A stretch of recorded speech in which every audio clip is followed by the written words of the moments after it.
से multiple visit visa open कर दिया है, काफी लंबे अरसे के बाद खोला है। वो 1 साल वाला मल्टीपल री एंट्री वीजा खुल गया है।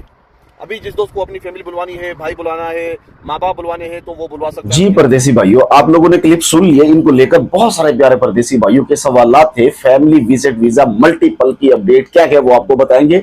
इसी तरह फैमिली विजिट वीजा जो है वो स्टैंपिंग कब स्टार्ट हो रहा है, और आखिर में हम ये भी बात करेंगे कि क्या अभी आपको वीजा अप्लाई कर लेना चाहिए लोगों के कहने के ऊपर या नहीं करना चाहिए। तो देखिए प्यारे परदेसी भाइयों, मल्टीपल के हवाले से बहुत सारे लोग वीडियोस भी बना रहे हैं और बार बार पूछ भी रहे हैं कि मल्टीपल वीजा हमने लगवाना है, मल्टीपल वीजा अप्लाई करना है, मल्टीपल कैसे लगवाएं। देखिए प्यारे परदेसी भाई, मल्टीपल के हवाले से सोशल मीडिया की जो बात चल रही है ना, वो असल में टूरिस्ट वीजा का है, और वो वीजा सिर्फ उन लोगों को अलाउ हुआ है जो गल्फ के अंदर मौजूद हैं, चाहे वो पाकिस्तानी, इंडिया, बांग्लादेशी कोई भी है, लेकिन वो यूएई में है, कतर में है, बहरीन में है, सऊदी अरब में यानी कुवैत में है, और उनके पास यहाँ पर जो इकामा है, जो यहाँ के जो अगर रिहायशी हैं, तो उनको टूरिस्ट वीजा अलाउ है, वो निकाल सकते हैं। लेकिन अगर आपकी फैमिली पाकिस्तान में मौजूद है और आप ये देख रहे हैं कि मुझे टूरिस्ट वीजा चाहिए, इस तरह का यानी मल्टीपल एंट्री चाहिए, तो ये ऐसे समझ लें कि आपको 5% चांस है और 95% आपके कोई चांस नहीं, क्योंकि उसके कुछ जुगाड़ होते हैं जो लोग कर लेते हैं।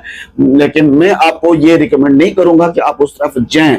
ये रही बात मल्टीपल की, यानी मल्टीपल अभी फिलहाल नहीं ओपन हुआ। जो लोग बार बार वीडियोस बना के कह रहे हैं कि मल्टीपल एंट्री ओपन हो गया, आप अपनी फैमिली को बुलाना चाहे बुला सकते हैं, ऐसा बिल्कुल नहीं है। ना ही आप लोगों ने किसी जट को पैसे देके अपने पैसे ज़ाय करने हैं। सऊदी अरेबिया में रहने वाला हर इकामा होल्डर जो अपनी फैमिली को बुलाना चाहता है ना, तो आज की डेट में मल्टीपल का ऑप्शन मौजूद नहीं है, और ना ही आपके पास 90 डेज का कोई ऑप्शन। देखिए बहुत सारे लोग कहते हैं कि 90 डेज का अप्लाई करना है। सिस्टम के अंदर ना 90 डेज है ना 30 डेज है। 90 डेज पहले अपडेट हुआ है कुछ दिन के लिए, उसके बाद फिर उसको हटा दिया गया है। जब आप अप्लाई करते हैं ना, तो एंड के ऊपर जाके एक नोट लिखा हुआ है, आपके मुल्क के अंदर एम्बेसी की मर्जी है कि वो कितने दिन का स्टैंप करेगी।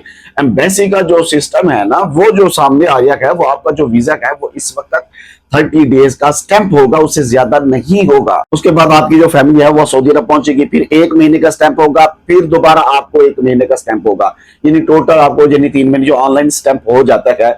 तो बहुत सारे लोग जो एजेंट हजरात से अपना वीजा एक्सटेंड करवा लेते हैं, तो ये वाला वीजा जो है आप 3 की जगह 5 महीने तक ले जा सकते हैं। अच्छा, बात करते हैं अप्लाई करने की। देखिए प्यारे परदेसी भाइयों, अगर आपने अप्लाई करना है तो आप कर लें, आपको डरने की जरूरत नहीं है, आपका वीजा खराब नहीं होगा। बहुत सारे परदेसी भाई जो ने ये सोच रहे होते हैं कि अगर हमने अप्लाई कर दिया तो वीजा तो अभी निकलेगा 30 डेज का, और अगर बाद में सऊदी हुकूमत ने सिस्टम ने तब्दील कर दिया, 90 डेज का यानी इजाजत दे दी या मल्टीपल की इजाजत दे दी, तो फिर हमारे वीजे का क्या होगा। देखिए प्यारे परदेसी भाइयों, इस सूरत में आपका वीजा खराब नहीं होता। अगर आपका वीजा निकला है 30 डेज का और सिस्टम ने बाद में कर दिया 90 डेज, या उन्होंने अलाउ कर दिया मल्टीपल एंट्री, तो फिर आपका वही वीजा जो है उसमें तब्दील हो जाएगा, आपका वही वीजा लगेगा, वही आपका 90 डेज बन जाएगा या मल्टीपल एंट्री बन जाएगा। लिहाजा अगर आपके पास टाइम है तो आप अपना वीजा अप्लाई कर सकते हैं, आप अभी कर लें, क्योंकि बच्चों की छुट्टियां चल रही हैं।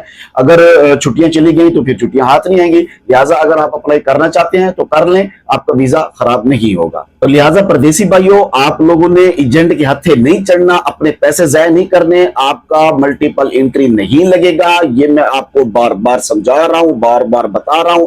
कमेंट सेशन में और इनबॉक्स में बहुत सारे सवाल आते, मैं हर बंदे को इस तरह का जवाब नहीं दे सकता था, इसीलिए हमने कहा क्यों ना इसके ऊपर मुकम्मल एक वीडियो बना दी जाए। लिहाजा आप लोगों ने अभी सब्र करना है। इंशाल्लाह जैसे ही कोई अच्छी खबर आई, कोई अच्छी न्यूज सामने आई, तो हम आपसे जरूर शेयर करेंगे। दुआ करते हैं अल्लाह तबारक व तआला तमाम परदेसी भाइयों को अपनी हिफ्ज़ व अमान में रखे। मुझे दीजिए इजाजत, अल्लाह हाफिज।